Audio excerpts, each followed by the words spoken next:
Assalamualaikum warahmatullahi wabarakatuh. Selamat berjumpa kembali adik-adik yang saya sangat banggakan.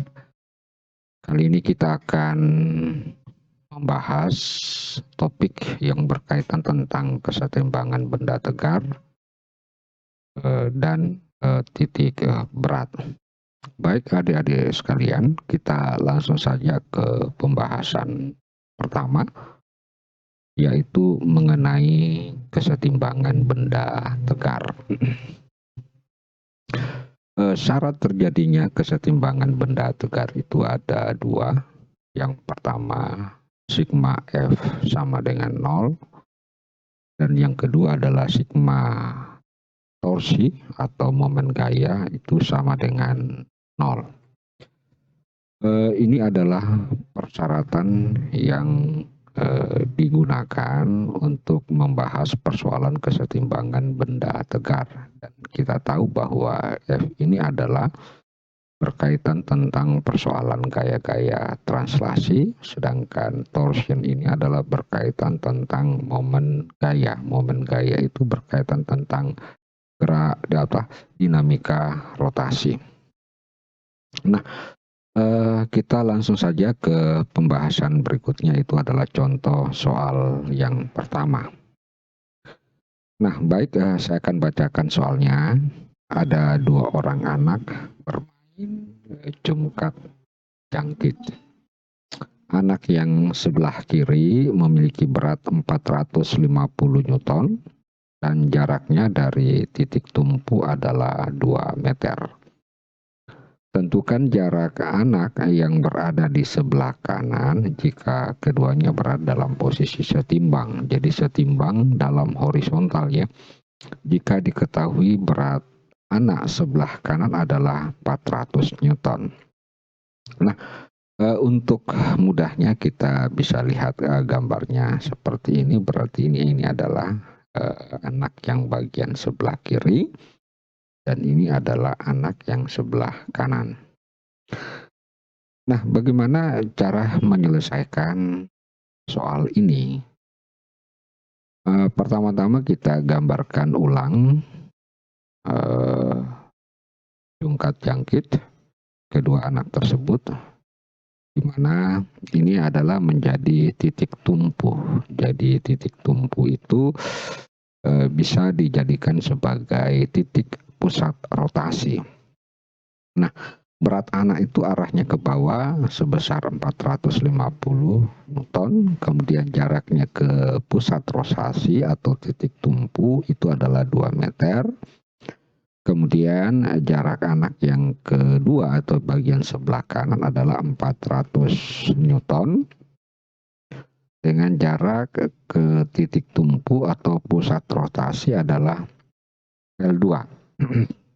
Nah, untuk kasus ini, karena kita ingin menentukan jarak L2, maka persamaan kesetimbangan yang kita akan gunakan adalah sigma torsion sama dengan 0, ya, dengan pusat rotasinya adalah pada titik tumpu ini. Jadi ini yang menjadi pusat rotasi. Nah, sesuai dengan perjanjian bahwa kalau momen gayanya searah perputaran jarum jam, maka kita beri nilai positif, sedangkan untuk anak yang gerakannya searah atau kebalikan daripada perputaran jarum jam, maka kita beri tanda negatif. Nah, baik, sigma, ini persyaratan kita. Nah, selanjutnya kita lihat di sini. Nah, F2 itu karena sudah tegak lurus, ya berarti kali L2. karena arahnya ini adalah searah perputaran jarum jam, jadi arah gayanya, maka tandanya positif. Sedangkan yang sebelah kiri karena arahnya berlawanan perputaran jarum jam, maka tandanya adalah negatif. Sehingga dengan memasukkan nilai-nilai F1, F2 maupun L1, maka kita akan dapatkan nilai L2 seperti berikut ini. Ya, berarti L2-nya itu adalah 2,25 meter. Jadi agar kesetimbangan ini horizontal, maka jarak anak ini adalah 2,25 meter. Baik adik-adik sekalian, kita lanjut lagi ke contoh soal kedua. Nah, saya bacakan soalnya untuk contoh soal kedua. Sebuah silinder pejal dengan berat W, jadi beratnya adalah W, dan jari-jari adalah R. Jari-jarinya adalah R ya. Jadi ini beratnya adalah W, dan jari-jarinya adalah R. Hendak diungkit menaiki sebuah undakan, ini adalah undakan ya. Ini adalah undakan. Kita lihat gambar setinggi H. Jadi di sini ada undakan ini, tingginya ini setinggi H. Jadi tingginya adalah H. Kemudian ada seutas tali ini warna kuning dililitkan pada silinder dan ditarik dalam arah horizontal. Anggap silinder tidak slip di atas undakan. Nah, yang ditanyakan tentukan gaya minimum tarikan. Jadi gaya minimum tarikan tali agar silinder dapat terungkit, artinya dapat bergerak ya.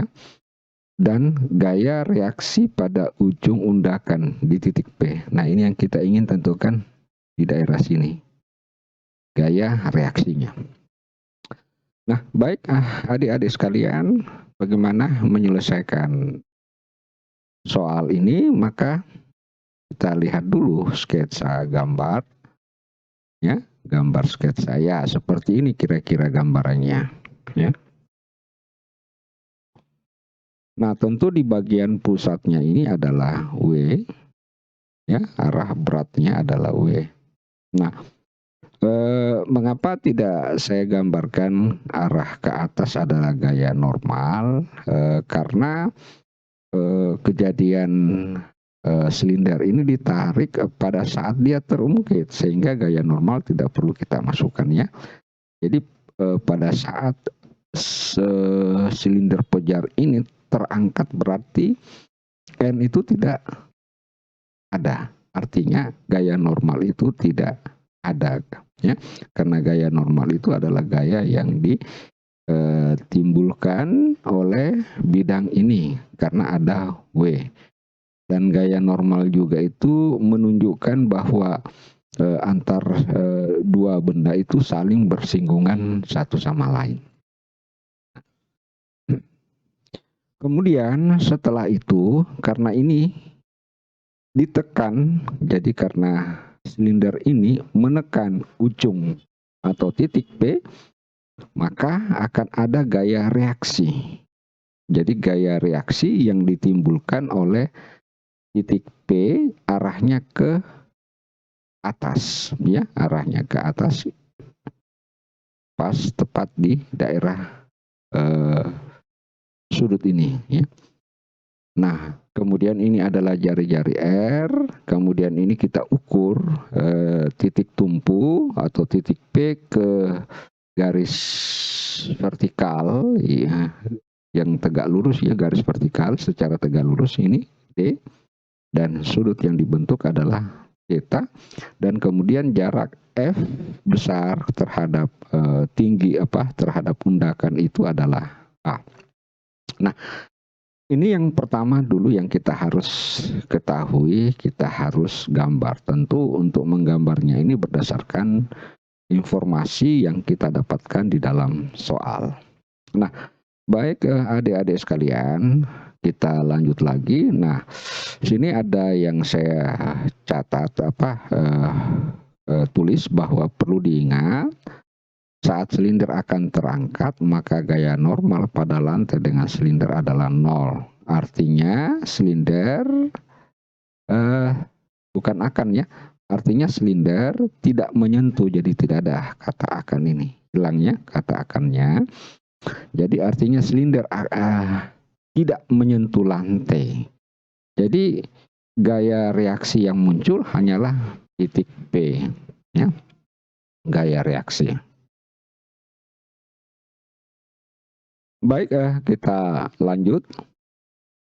Nah, sebelum kita terapkan hukum kesetimbangan rotasi, maka terlebih dahulu kita menentukan nilai-nilai H. Nah, ini kita harus tentukan. Jadi saya gambar dulu. Kita harus menentukan nilai-nilai H dan D. Kenapa kita harus menentukan nilai H dan D? Karena H dan D itu merupakan sebuah lengan-lengan gaya. Seperti halnya untuk F. Jadi H itu adalah merupakan lengan gaya daripada F, dan D nanti juga merupakan lengan gaya daripada W ataukah lengan gaya daripada N. Nah, kelihatan di sini bahwa H itu adalah tingginya ini. Ya, oke. Nah, padahal kan tinggi daripada ini, jarak antara titik ini adalah diameter ya. Tentu sama dengan 2 kali jari-jari. Jadi panjangnya ini adalah 2R, sedangkan ini adalah H kecil, maka H itu tentu sama dengan 2R dikurang H.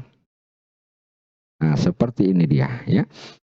Nah, selanjutnya kita dapatkan D. Karena kita sudah dapatkan bahwa tingginya ini H, ini H sama dengan 2R kurang H, maka D-nya itu kita bisa tentukan. Nah, D ini tak lain adalah apa? R kuadrat. Nah, ini sorry, ini R kuadrat ini ya. Ini R kuadrat ini, sorry nih. Jadi ini yang kita cari, ini panjangnya D ini adalah jari-jari R kuadrat dikurang tingginya ini. Jadi yang ini yang kita harus cari. Sorry. Ya. Yang ini. Ya. Jadi yang ini sebenarnya itu tak lain sama dengan R kurang H. Ini coba lihat, ini kan ini panjangnya adalah R, sedangkan ini adalah H, maka tinggi ini adalah R kurang H. Oke, karena ini merupakan sebuah Pitagoras, maka kita tulisnya sebagai R kuadrat dikurang dalam kurung R dikurang H pangkat 2. Sehingga kalau kita selesaikan yang ada di dalam kurung ini, maka hasilnya D itu tak lain adalah 2RH dikurang H kuadrat. Oke, kita lanjut lagi. Nah, selanjutnya syarat menentukan nilai F minimum adalah semua komponen gaya berada dalam kesetimbangan rotasi. Jadi itu adalah sebuah jadi syaratnya adalah berada pada kesetimbangan rotasi. Itu adalah F yang minimum ya. Nah, dengan demikian kita dapatkan kalau kita mengambil ya, jadi kita mengambil pusat rotasi di titik P. Nah, mengapa kita mau mengambil pusat rotasi di titik P? Karena di dalam soal kita ingin nyatakan F itu sebagai fungsi W, sebagai fungsi H, dan sebagai fungsi R. Gitu. Apakah tidak bisa kita mengambil pusat rotasi di titik pusat silinder? Bisa saja. Hanya persoalannya kalau kita mengambil di pusat silinder, maka W itu tidak muncul. Mengapa? Karena W-nya sama dengan 0. Nah, oleh karena itu, karena kita menginginkan pusat gaya itu sebagai fungsi W, sebagai fungsi jari-jari, sebagai fungsi H. Karena di dalam soal W, R, dan H itu yang ditentukan. Dengan demikian kita mengambil pusat rotasi di titik P ya. Nah, sehingga kita dapatkan untuk F kali H, oke, kemudian W kali D sama dengan 0. Nah, kita masukkan nilai-nilainya. Kemudian kita selesaikan. ya sesuai dengan aturan matematis, maka kita sudah dapatkan besarnya gaya minimum agar silinder tersebut dapat naik atau terangkat adalah sebesar W dalam kurun akar 2RH kurang H kuadrat 2R kurang H. Nah ini kalau misalnya adik-adik sekalian mau sederhanakan silahkan ya, karena ini kan bisa keluar H-nya. Jadi sehingga dalam akar 2R kurang H. Nah, pangkat nanti silahkan. Jadi tapi saya cukup sampai di sini saja ya. Nah, kalau mau disederhanakan silahkan. Baik, kita lanjut lagi untuk menentukan gaya reaksi. Ya, tak lain adalah N ya. Nah, reaksi titik P terhadap silinder peja tak lain adalah gaya normal titik P terhadap silinder. Nah, hubungan gaya normal itu kita bisa lihat karena merupakan kesetimbangan. Ya, secara ini maka F, W, dan S secara geometris dapat kita gambarkan seperti ini. Nah, ini adalah arah F, jadi kita bisa buat ini arah F, dan ini adalah W, jadi W-nya kita ketemukan di sini, kemudian ini adalah N. Dengan demikian, kita bisa tentukan nilai N atau gaya reaksi dari titik tumpu ini terhadap silinder. Tak lain adalah F kuadrat ditambah W kuadrat. Nah, kalau misalkan adik-adik sekalian ingin nyatakan sebagai satuan W, RH, maka F-nya itu bisa kita substitusi ke sini. Silahkan ya. Jadi kita substitusi. Silahkan diselesaikan sendiri ya. Baik adik-adik sekalian, kita lanjut ke contoh soal ketiga. Saya bacakan. Nah, ada sebuah tangga panjangnya 4 meter. Beratnya 400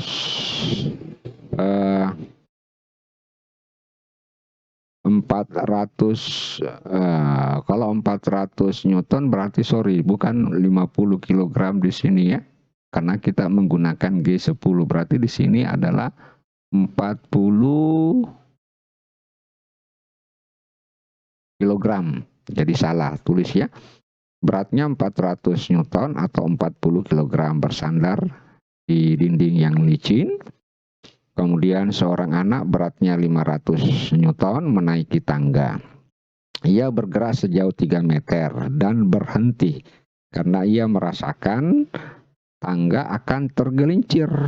Nah, tentukan koefisien gesekan antara tangga dan lantai. 1.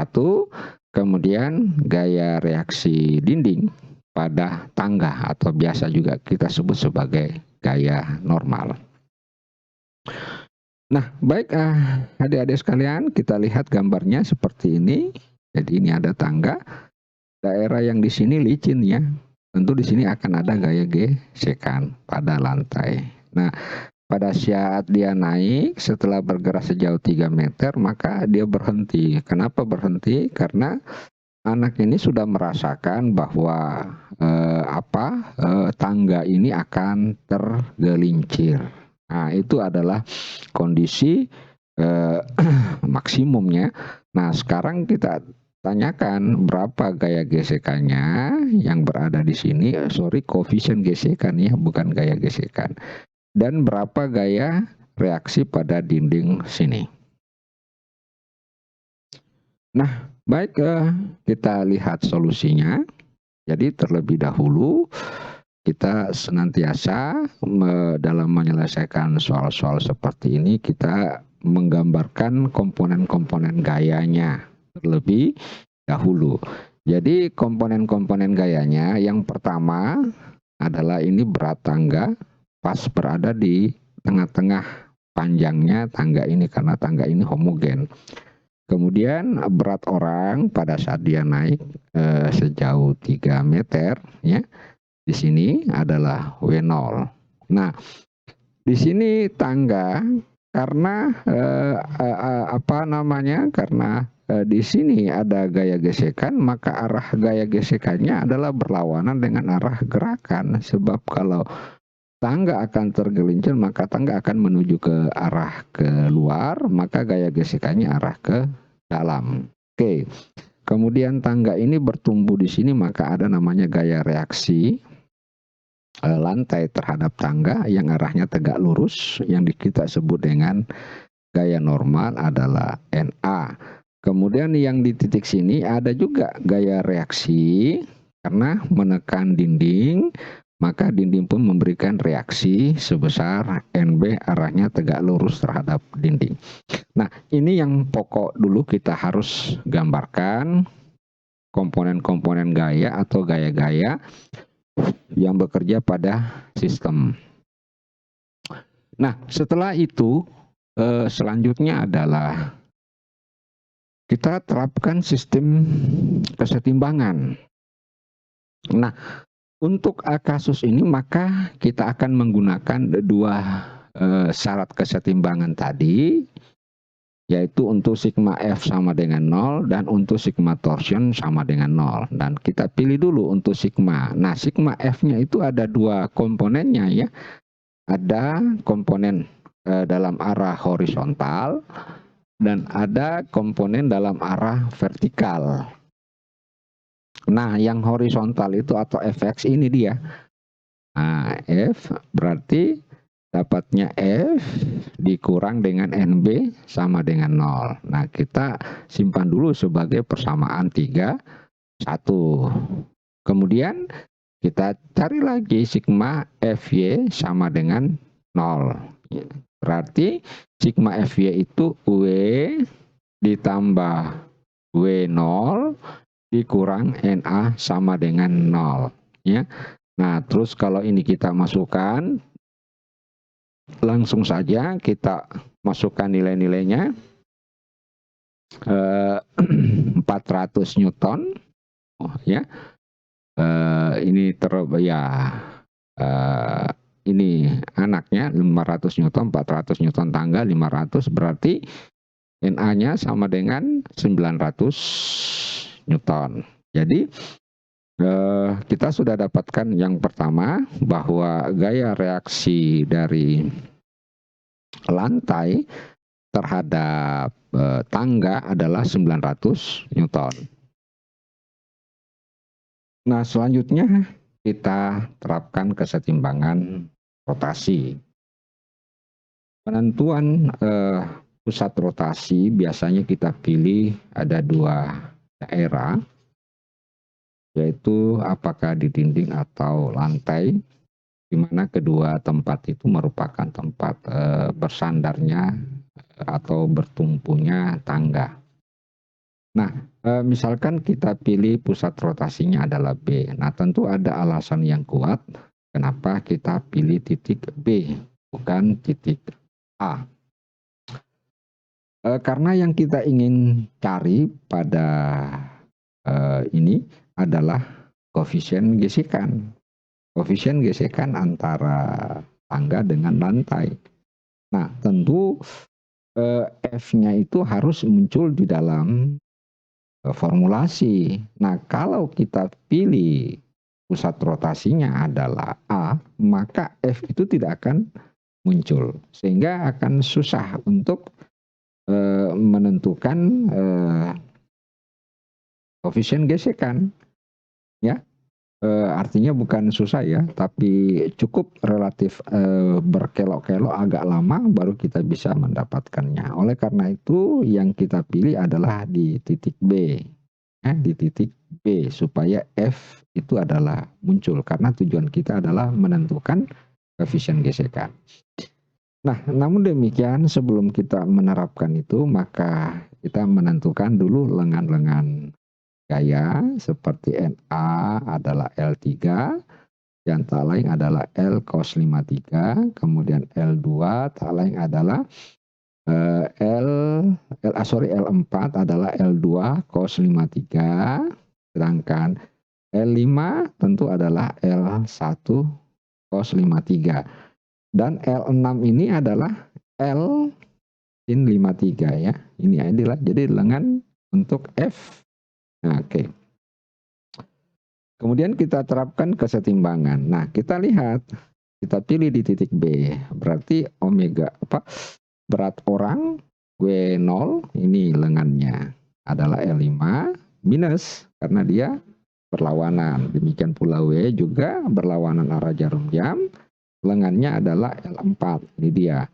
Sedangkan NA lengannya adalah L3. Nah, ini searah jarum jam, perputarannya searah jarum jam sehingga jadi plus. Sedangkan F yang di sini berlawanan arah jarum jam dengan lengan sama dengan L6. Ya, F sama dengan F kali L6. Nah, kemudian ini kita sudah tentukan L3 itu L-nya kan sama dengan 4, berarti 4. Nah, cos 53 itu sama dengan 3, ya sama dengan 3/5 ya. Sehingga ya 3 cos 53. Oke. Berarti ini adalah 12/5. L2 sama dengan 2, berarti 2 kali 3, 6/5. L1, ini L1 di sini L5-nya ada 3/5. Dan L6 adalah berapa? Sin. Kalau sin 53 tentu sama dengan 4/5 ya. Berarti 4 kali 4, 16/5. Nah, dengan demikian kita sudah bisa dapatkan tadi. Ini 400 dikali 3/5, 500 dikali 6/5, NA. Ini 2 kali 12/5 kurang F sama dengan 16 bagi 5. Nah, ini kalau kita selesaikan kita dapatkan seperti ini. Kemudian kita dapatkan seperti ini. Nah, selanjutnya tadi yang pertama tadi kan kita sudah mengetahui nilai NA itu tak lain sama dengan berapa? Dari persamaan 32 itu adalah 900 Newton ya. Sehingga kalau NA-nya kita masukkan ke sini, maka kita dapatkan F. Jadi kalau kita kalkulasi semua, kemudian kita masukkan 900 Newton untuk NA, maka kita dapatkan gaya gesekannya sebesar 412,5 Newton.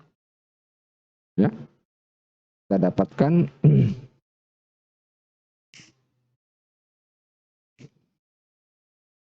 maka dengan mudah kita bisa tentukan koefisien gesekan F per NA yaitu 412/5 dikali bagi 900 sama dengan 0,458 Newton. Oke. Nah, inilah koefisien gesekan yang kita dapatkan ya dari tangga tersebut. Nah, selanjutnya kita akan menentukan nilai NB. Nah, nilai NB itu dari persamaan 1 tadi kita dapatkan bahwa F dikurang NB sama dengan 0. Sedangkan F ini bukan 675 ya. 412, ini salah, 412, jadi di sini 412,5 Newton ya. Salah. Sorry, saya salah ketik. Dengan demikian NB-nya kita dapatkan sama dengan 412,5 Newton. Nah, itulah adik-adik sekalian. Jadi kita sudah tentukan koefisien gesekannya. Kemudian NB-nya gaya reaksi dinding terhadap tangga sebesar 412,5 ton. Baik, kita lanjut lagi ke persoalan titik berat. Nah, titik berat atau biasa juga disebut pusat berat. Nah, persamaan yang berkaitan titik berat ada 3 sumbu X. Nah, mengapa saya langsung tulis M? Ya, sebenarnya titik berat ini X1 dikali. Jadi seharusnya kita kalikan di sini adalah W1, ini dikali dengan W2, jadi X3 dikali dengan W3, tentu juga di sini adalah W1, W2, W3 ya. Jadi saya langsung masukkan nilai M1. Kenapa? Karena W1 itu adalah M1 kali G, W2 itu M2 kali G, W3 itu adalah M3 kali G. Demikian pula di sini M1 kali G, sehingga G yang ada bagian pembilang dengan bagian penyebut itu akan saling meniadakan atau menghilangkan, sehingga kita tinggal menggunakan M-nya saja ya, M-nya saja. Nah, ini untuk sumbu X.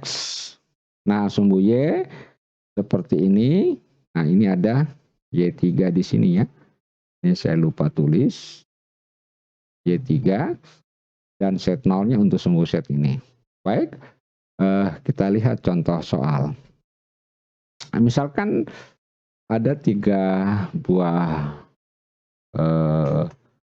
benda, katakanlah benda pertama, kedua, dan ketiga ini terletak pada sistem koordinat sumbu X dan Y.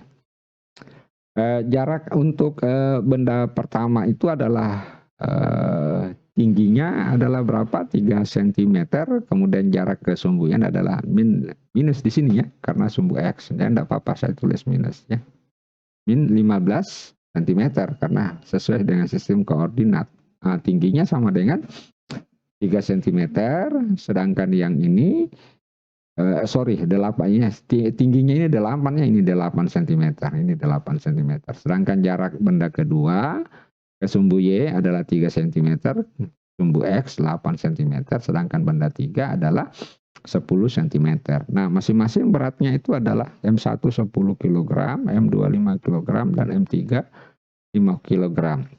Ini berarti ada 2 pusat berat yang kita akan tentukan adalah untuk bagian X maupun bagian sumbu Y. Nah, kita tentukan dulu untuk X0-nya. X0-nya sesuai dengan persamaan ini. Jadi kita masukkan ya. Nah, saya tetap tulis itu. Nah, X0-nya. Jadi untuk sumbu X ini, ya, sumbu X panjangnya adalah min 15 kali 10. Kemudian yang ini adalah 3 kali 5 M2. Kemudian ini adalah 10 kali 5. Nah, tentu kita tinggal jumlahkan 10 tambah 5 sehingga kita dapatkan X0-nya adalah min 4,25 cm. Berarti berada di titik sumbu X ya. 4,25 cm. Demikian pula untuk Y0, ini Y3 ya. Y3. Nah, ini 8 cm ya. Kemudian ini juga 8 cm dan ini adalah 0. Itu sumbu Y-nya 0. Sehingga kita dapatkan untuk sumbu Y-nya pusat masanya adalah 6,0 cm. Jadi sehingga kalau kita tulis sistem koordinatnya, maka pusat masanya itu berada di minus 4,25 cm dengan 6,0 cm. Nah, itu posisinya ya. Nah, kita lihat lagi untuk contoh soal kelima. Nah, kita ingin menentukan titik berat. Nah, ini ada titik berat, ini ada sebuah tentukan letak titik berat susunan benda setengah bola pejal dan silinder pejal homogen sepertiga. Jadi ini adalah sebuah silinder pejal utuh, kemudian silinder pejal ini pas tingginya 2R ya, tingginya 2R, ini tingginya adalah 2R. Nah, kemudian silinder itu dipotong ya, dipotong sehingga menyerupai setengah bola, kemudian ditempatkan di atas ya. Kemudian ditempatkan di atas. Nah, ini tingginya 2R, maka ini juga adalah 2R, berarti ini adalah R ya. Jadi ini juga adalah 2R. Oke. Nah, kita ingin menentukan pusat titik beratnya. Nah, untuk komponen sumbu X itu sudah simetris. Jadi letaknya adalah simetris. Untuk sumbu X-nya simetris karena berada di setengah. Jadi kita tinggal mencari pusat beratnya pada daerah sumbu Y. Ya, karena X berada di titik X sama dengan 0. Nah, baik berdasarkan, namun demikian terlebih dahulu kita akan menentukan dulu titik berat untuk setengah bola pejal ya, setengah bola pejal yang di dalam tabel. Jadi titik beratnya itu adalah ini sebesar Y0 3/8R. 3/8R, saya hapus dulu ini ya. Nah, ini sumbu X ya. Jadi pusat beratnya itu adalah 3/8R, tapi diukur pada, jadi ini yang harus kita perhatikan, diukur pada dasar ya, di dasar ini. Nah, sehingga bagaimana kita bisa menyelesaikan soal ini ya. Ya, ini tadi titik R simetris ya. Oke. Kita ingin menentukan, kita tinggal mencari di titik dalam susunan ini. Nah, perlu saya penjelaskan dulu, dalam susunan benda sesungguhnya ada 3 benda. Jadi ingat, ada 3 benda. Ya, ada 3 benda, yaitu setengah bola bagian atas, itu ya. Itu adalah misalkan bag M1, ini M1. Kemudian silinder ini adalah M2, jadi silinder yang masih utuh. Jadi anggap ada silinder yang masih utuh. Kemudian bagian bawah ini silinder adalah setengah bola, bagian bola, maka persamaan yang digunakan. Jadi mekanismenya seperti ini ya. Jadi ada 3 benda, ini benda M1 ya. Nah, kemudian ini adalah silindernya sendiri, M2. Ingat, M2 ini adalah silinder yang masih utuh. Jadi ingat, silinder yang masih utuh. Jadi ini silinder yang masih utuh. Jadi belum dipotong. Jadi kita menganggapnya sebagai silinder yang masih utuh. Kemudian bagian di bawah ini juga adalah masanya. Walaupun sudah kosong, kita tetap berikan M3. M3. Nah, mekanismenya bagaimana? Coba kita lihat. Nah, kita tulis itu. Nah, pengukuran koordinat titik berat untuk setiap benda akan dikonversi ke kerangka acuan sumbu X. Jadi kita, ini acuannya ya. Nah, sehingga Y1, ini Y1. Kenapa dapat 21/R Y1-nya? Karena pertama, ini tadi di sini, ini kan pusat beratnya ini sama dengan 3/8R. Berarti diukur dari sini adalah 3/8R. Ya, diukur 3/8R ya. Ini 3/8R. Berarti kalau ini kita ukur Y1-nya ke sini, maka itu adalah 21R. Dari mana dapatnya 21R itu? Jadi ini 3/8R, berarti jarak ini tentu sama dengan R. Kurang, ya. Jadi ini adalah R, jadi ini adalah R kurang 3/8R. Kemudian ditambah ini jaraknya ini adalah 2R. Oke, berarti 3/8 ini sama dengan berapa? Nah, 5/8R ditambah 2R. Jadi samakan penyebutnya berarti 16/8. 5 ditambah 15, 21/R. 21/R. Berarti sama dengan 21/R ya. Jadi begitu caranya. Karena di dalam tabel hanya ditentukan 3/8R dari pusat dari yang bagian mendatar. Nah, jadi kita sudah dapat untuk itu. Sedangkan Y2 itu adalah M2.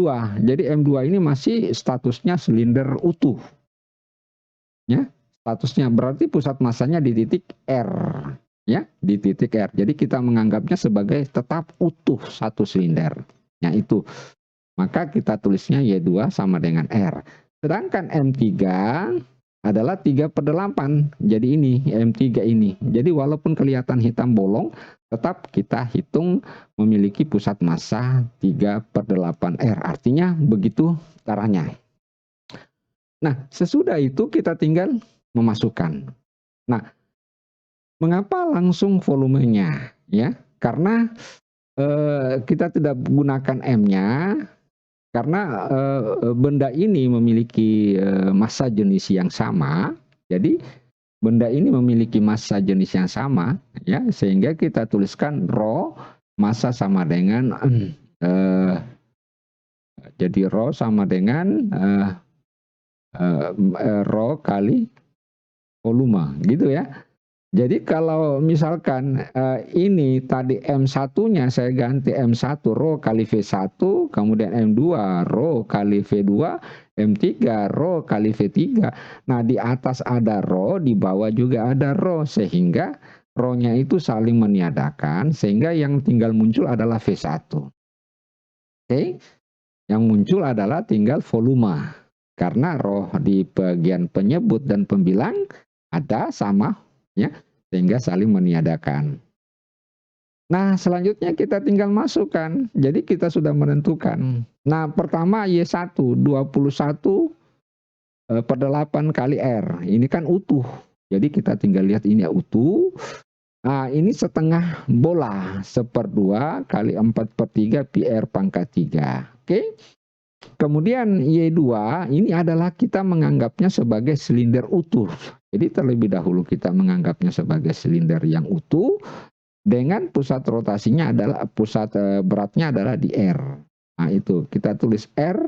Nah, pi R kuadrat dikali 2R ini adalah volume silinder. Kemudian yang di bawah ini adalah setengah bola. Ya, kita tetap tulis pusat massanya adalah 3/8R dikali A. Kenapa minus? Ya, dituliskan minus karena yang ini adalah sebuah volume setengah bola yang sifatnya khayal. Ya, khayal namanya imajiner. Artinya tidak ada, kosong. Jadi sehingga kita berikan tanda minus. Jadi saya ulang lagi, kita beri tanda minus. Nah, demikian pula di bawah, tinggal kita masukkan tanda-tandanya ada 1/2 4/3 pi R kuadrat 2 1/2 pi 4/3 pi R pangkat 3. Nah, dengan demikian setelah kita kalkulasi, kita hitung, maka kita dapatkan pusat berat dari sistem kesetimbangan ini adalah di 7/4 R. Jadi 7/4 R. Nah, jadi sekitar di sini ya, 7/4 R. Jadi berada di titik sekitar ini, 7/4 R. Oke, adik-adik sekalian, mudah-mudahan sudah bisa dimengerti. Jadi sekali lagi, mekanismenya, kalau misalkan kita ketemu bagian ini ada yang bolong, maka tetap pertama, langkah awal ini kita jadikan sebagai yang utuh, silinder yang utuh, ya. Nanti pada saat memasukkan di dalam persamaan, maka bagian yang bolong ini kita beri tanda minus. Karena kita sebut sebagai volume setengah bola khayal. Nah, baik adik-adik sekalian. Nah, kita lihat lagi bagaimana soal pemantapan materi. Nah, yang pertama, ini. Batang BC bertumbuh di lantai dengan kemiringan 60 derajat. Agar batang setimbang, maka ujung batang disangga tali AC. Jika panjang AB sama dengan PC, maka tentukan tegangan tali jika berat batang BC adalah 100 Newton. Nah, kira-kira begini gambaran daripada soal itu. Jadi ini ada batang, kemudian ada tali yang menyangga. Nah, kita ingin menentukan berapa besarnya tegangan tali yang berwarna kuning ini ya. Maka untuk menyelesaikannya seperti ini. Nah, jadi kita buat dulu ini adalah berat W ya. Kemudian ada gaya tegangan tali T di sini. Ya, yang menarik ini ya. Jadi yang menarik ini arahnya ke sini. Jadi fokus kita ke, kemudian kalau ya karena AB dan BC sama, coba lihat AB dan BC sama, maka kalau ini saya potong, maka ini simetris ya. Segitiga sama kaki, membentuk segitiga sama kaki. Sehingga kalau ini kita potong ya. Nah, kalau ini 60 derajat. Oke. Sehingga kita dapatkan seperti ini. Oke, sketsanya. Jadi kalau ini adalah 60 derajat, maka ini juga adalah 60 derajat. Karena kalau ini 60 derajat, berarti yang ini adalah 120 derajat. Nah, kita bagi 2, karena ini sama kaki, maka ini adalah 60 derajat. Nah, ini adalah kita menentukan pusat rotasinya adalah di titik B. Ya. Nah, ini supaya kita lihat lengan gaya untuk W adalah ini, B aksen ya, B aksen, sedangkan lengan gaya untuk T, jadi T-nya kita pindahkan ke sini, sama dengan C aksen B. Ini adalah C aksen B.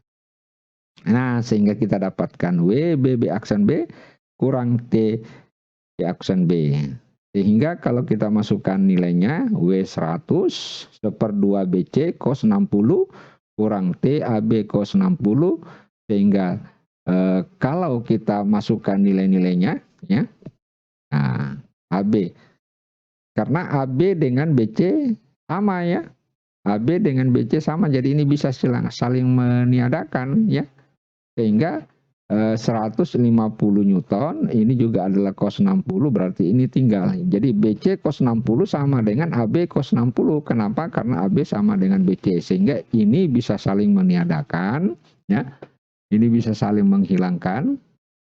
Nah, karena AB dengan BC sama, sehingga C-nya tinggal 1/2 kali 100 sama dengan 50 Newton.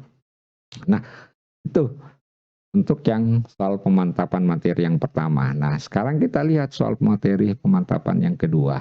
Nah, ini menentukan titik berat ya. Jadi sama dengan kasusnya ini. Nah, kita sudah tahu bahwa untuk ini tentukan titik berat dari bidang luasan seperti gambar di bawah yang diukur. Nah, ini beda ya dari contoh soal yang tadi. Kalau contoh soal yang tadi itu adalah bentuk volume. Nah, ini bentuk luasan. Ya, bentuk luasan. Nah, kita tidak perlu mencari untuk daerah sumbu X karena dia sudah simetris. Jadi kita tinggal mencari daerah sumbu Y. Ya. Nah, untuk titik berat bidang setengah lingkaran diukur dari alasnya atau garis atas adalah Y0 4R. Ini sesuai dengan tabel ya, 4R per 3P. Jadi bukan 3/8R. Kalau 3/8R itu tadi itu adalah khusus untuk volume setengah bola. Tetapi ini adalah setengah bidang luasan, yaitu 4R per 3P diukur dari dasarnya. Nah, sehingga kita dapatkan ini. Jadi ada 3. Jadi sesungguhnya di dalam sistem kesetimbangan ada 3 benda ya. Benda pertama ini yang warna putih. Yang benda pertama yang warna putih ini adalah setengah lingkaran. Kita ambil utuh setengah lingkaran. Ya, utuh setengah lingkaran. Nah, yang 2 ini adalah setengah lingkaran untuk khayal. Yang ketiga juga ini adalah setengah lingkaran untuk luasan khayal juga. Ya, karena kosong. Sehingga kita dapatkan, nah kenapa menjadi A1, A2, A3? Karena tadi volume hilang. Karena ketebalannya sama, ya, maka ketebalannya itu saling meniadakan di ruang atas. Ini seharusnya volume 1, volume 2, volume 3. Nah, volume itu adalah luas dikali tebal. Karena tebalnya sama, maka T yang ada di pembilang sama dengan yang ada itu saling meniadakan. Sehingga kita yang berbeda itu tinggal luasannya. Oke. Baik, kita coba masukkan nilai-nilainya. Nah, kita mulai dulu Y1. Nah, ini Y1. Sesuai dengan adalah 4R per 3Pi. Karena ini adalah R ya, 4R per 3Pi. Nah, luasnya ini setengah lingkaran adalah 1/2 pi R kuadrat. Oke, kemudian untuk yang kedua, yang khayal yang kedua ya. Ini yang khayal yang kedua. Ini, yang khayal yang kedua. Itu sama dengan 2R per 3Pi. Kenapa jadi 2R per 3? Kan seharusnya 4R per 3Pi. Karena jari-jarinya untuk setengah lingkaran ini tinggal setengah R.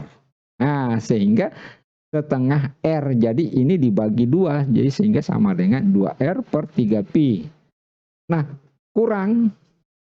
Ya, 1/2 min 1/2 Pi min 1/2 Pi dikali 1/2 R pangkat 2 ya, 1/2 R pangkat 2, 1/2 R pangkat 2 ya, 1/2 R pangkat 2. Oke, 1/2 R pangkat 2. Ini adalah setengah dari setengah bola karena jari-jarinya adalah 1/2 R. Nah, demikian pula 2R/3pi minus, ini luasannya jadi minus ya. Untuk yang ketiga ini juga minus 1/2/3. Nah, ada pertanyaan, kenapa pada saat kita mengambil kita tidak memasukkan minus R? Nah, kenapa tidak memasukkan minus R? Karena minus R hanya berlaku untuk sumbu X, padahal sumbu X, padahal ini adalah sumbu Y ya. Hitungannya sumbu Y, bukan sumbu X ya.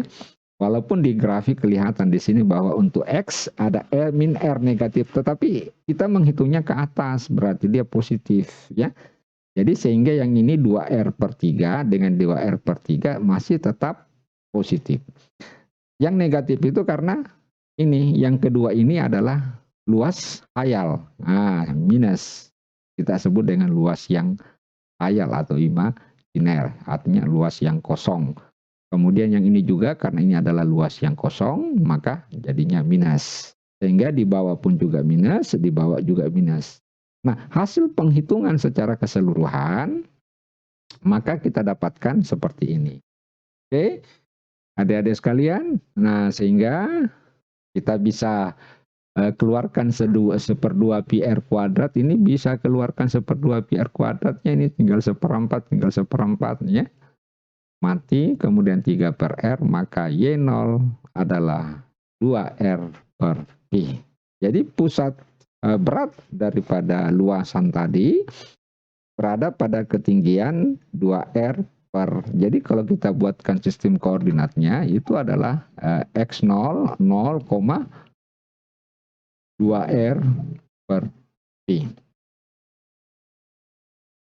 Baik ya adik-adik sekalian, demikianlah penjelasan tentang kesetimbangan benda tegar dan pusat berat dari sebuah benda, sistem benda. Semoga penjelasan ini memberikan manfaat yang sebesar-besarnya bagi adik-adik sekalian dan utamanya berberkah, dan mohon maaf atas segala kehilapan dan kekurangannya, dan saya akhiri sekian. Wassalamualaikum warahmatullahi wabarakatuh.